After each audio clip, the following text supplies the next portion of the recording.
आप सरकार के दौर से यूं मिलती है। आप सरकार जब मदीना मुनव्वरा शरीफ लेके गए, इब्तदाई अय्याम, इब्तदाई महीने अभी मदीना मुनव्वरा में सरकार के हैं। जब इस्लाम को गलबा मिला और मुसलमानों की तादाद बड़ी कसरत हुई, तो सरकार ने सहाबा कराम से फरमाया कि अब मदीना के अंदर जो यहूदी और नसरानी मौजूद हैं, साबका लोग, उनको दीन इस्लाम की दावत दी जाए। अगर वो दाखिल होते हैं तो ठीक है इस्लाम के अंदर, नहीं तो फिर उनके खिलाफ कोई दूसरा लाया अमल इस्तेमाल किया जाए। अबू हुरैरा फरमाते हैं कि हम सरकार के साथ तमाम मुजाफात में जितने भी यहूदी और नसरानी थे उनके पास गए। जाकर सरकार ने उनसे फरमाया, ए मुजाफात मदीना के रहने वाले यहूदियों, ए नसरानियों, अस्लिमू तस्लामू, इस्लाम ले आओ तुम सलामत रहोगे। यहूदों नसारा ने कहा, चूंकि उनके पास ताकत थी, वो शुरू के रिहायशी थे और वो ये समझते थे कि हम यहाँ के मुस्तकिल रहने वाले हैं, तो लिहाजा हमें यहां से उखाड़ कौन सकता है।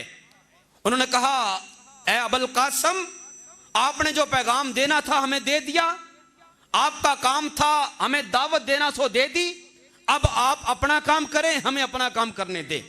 यानी सरकार के फरमान को सुनकर उन लोगों ने सरकार के इस अमल पर, सरकार के इस हुक्म पर कोई अमल ना किया और पसे पुश्त डाल दिया। दूसरी मरतबा सरकार ने फिर फरमाया कि ऐ यहूद नसारा अस्लिमू तस्लामू, इस्लाम ले आओ सलामत रहोगे। उन्होंने फिर वही जवाब दिया कि ऐ मुसलमानों के नबी, आपका काम था पैगाम देना, सो दे दिया, आप अपना काम करें, हमें अपना काम करने दें। तीसरी मरतबा सरकार ने फिर यही पैगाम दिया। जब उन्होंने वही जवाब दिया तो सरकार ने फरमाया, मैं मुसलमानों का अमीर, मुसलमानों का नबी, खुदा का रसूल होते हुए इस बात का अब हुक्मनामा जारी करता हूं और मैं तुम्हें यह पैगाम देता हूं कि ये जितनी भी रूए जमीन है, मशरिक से लेकर मगरिब तक, शुमाल से लेकर जुनूब तक, इस कायनात का, इस जमीन का एक एक इंच तक रब्बुल जलाल की मलकियत है। उसका वही खालिक और उस मालिक, उसका वो मालिक है। उसने अपने इख्तियार से मोहम्मद मुस्तफ़ा को इस रूए जमीन का मालिक और वारिस बना दिया है। अब तुम्हारे लिए मेरा हुक्म यह है कि मदीना मुनव्वरा के अंदर तुम्हारे लिए रहना हमें बिल्कुल वारा नहीं है। अपना इंतजाम करो और जितना भी जल्दी हो सके मदीना की जमीन को छोड़ो और कहीं दूर दराज इलाकों में चले जाओ। चूंकि तुमने मदीना में रहकर दार इस्लाम में दाखिल नहीं होना, तो तुम यहां से बाहर निकल जाओ। आखिरकार उन लोगों को या तो दार इस्लाम में दाखिल होना पड़ा या फिर उनको मदीना छोड़कर दूर दराज के इलाकों में जाना पड़ा। यह हदीस मुबारक इस बात की शाहिद और गवाह और दलील बनती है कि इस रूए जमीन के ऊपर जो मलकियत है, इस रूए जमीन की जो वारिस जात है, इब्तदान खालिक कायनात की जात है, फिर उसके बाद खालिक कायनात ने इस जमीन का मालिक और वारिस अपने प्यारे महबूब और मुस्तफ़ा को बना दिया है। अब इस रूए जमीन का मालिक और वारिस और इसके ऊपर हुकूमत अब सरकार की किस लिए रखी गई? सिर्फ एक ही मकसद था, इस रूए जमीन के ऊपर सरकार की हुकूमत का। और उसके बाद खालिक कायनात ने फरमाया, अल्लज़ीना इम्मक्कन्नाहुम फिल अर्दी, क़यामत तक आने वाले वो लोग जो इस रूए जमीन के ऊपर हुकूमत करेंगे, फरमाया उनकी हुकूमत का सिर्फ एक ही मकसद है, अकामुस सलात, वो अपनी हुकूमत में मुसलमानों के अंदर नमाज की पाबंदी करवाएं। यह नमाज की पाबंदी इशारा है दीन के क़याम की तरफ, कि दीन इस्लाम को कायम करवाएं। जिस तरह उमर फारूक रज़ियल्लाहु ताला अन्हु ने भी इस तरफ इशारा फरमाया था। जब आप मसनद खिलाफत में बैठे तो सबसे पहला ऐलान आपने ये फरमाया था अपने गवर्नरों के नाम कि मैं अमीरुल मोमिनीन उमर फारूक होते हुए तुम्हें यह पैगाम देता हूं कि तुमने अपने अपने इलाकों के अंदर नमाज का एहतमाम करवाना होगा और इसकी पाबंदी करवानी होगी। अगर इस मामले में तुम कामयाब हो गए तो बाकी के सारे मामलात में कामयाब हो जाओगे, इसमें नाकाम हुए तो बाकी के सारे मामलात में नाकाम और खसारे में चले जाओगे।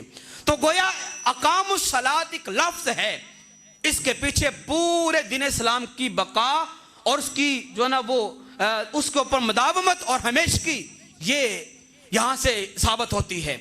इसी तरह फरमाया कि जब दुनिया के ऊपर मुसलमानों की हुकूमत कायम हो जाए, जिन लोगों के पास इख्तियार हो उनको दूसरा हुक्मनामा यह जारी होता है कि वह अमरू बिल मारूफ, अच्छाई का हुक्म दें। जब भी किसी को कोई मशवरा दें तो अच्छा मशवरा दें। मुआशरे में, दुनियादारी में अगर कोई बुराई देखें तो उसको अपने हाथ से, अपनी जबान से, अपने दिल से बुरा जाने और उसको रोकने की कोशिश करें। और फरमाया कि तीसरा, वनहू अनिल मुनकर, हर बुरे काम से अवाम को रोकें। और फरमाया कि वलिल्लाहि आकिबतुल उमूर, सारे मामलात अल्लाह ही की तरफ लौट कर जाने वाले हैं। हज़रात ज़िवकार, ये आयत करीमा और जो दिसे बारका मैंने आपको सुनाई, ये इस बात पर दलालत करती है कि अल्लाह तबारक व तआला की ये सारी ज़मीन सिर्फ इसलिए बनाई गई और इसके ऊपर जो हुकूमतें रखी गई, कभी किसी के साथ में हुकूमत है, कभी किसी के हाथ में हुकूमत है, कभी कोई बादशाह बन गया, कभी कोई बादशाह बन गया सुरवे ज़मीन का। ये हुकूमत, ये बादशाहत खालिक कायनात ने लोगों के हाथ में सिर्फ इसलिए दी है कि वो अमरू बिल मारूफ, वो नेकी का हुक्म दें, वनहू अनिल मुनकर, और बुराई से रोकें। जब कोई भी रहनुमा, जब कोई भी लीडर, जब कोई भी बादशाह, जब कोई भी हुक्मरान जिसके हाथ में हुकूमत है, अगर वो इस आयत करीमा के खिलाफ अमल करता है, अगर वो अच्छाई का हुक्म नहीं देता, अगर वो अवाम को बुराई से रोकता नहीं है, तो ऐसे दौर के अंदर फिर शरीयत का मुत्तफिका तौर पर फैसला यह है कि अवाम उस हुक्मरान के खिलाफ खड़ी हो जाए और ये बगावत कर दे, और ऐसे हुक्मरान को, ऐसे बादशाह को, ऐसे वजीर को जब तक वो इस्तीफा ना दे, जब तक वो अपने ओहदे से सरबस्ता ना हो जाए, तब तक उसके खिलाफ एहतजाज जारी रखा जाए, चाहे इसके ज़िम्मन में अपना माल खर्च करना पड़े, अपना वतन छोड़ना पड़े, चाहे इसके ज़िम्मन में अपनी जान कुर्बान करनी पड़े, अलगरज सब कुछ भी कुर्बान करना पड़े, लेकिन अपने ऊपर अवाम को चाहिए कि किसी भी दीन के मुखालिफ हुक्मरान को अपने ऊपर मुसल्लत ना रहने दें। कुरान पाक की आयत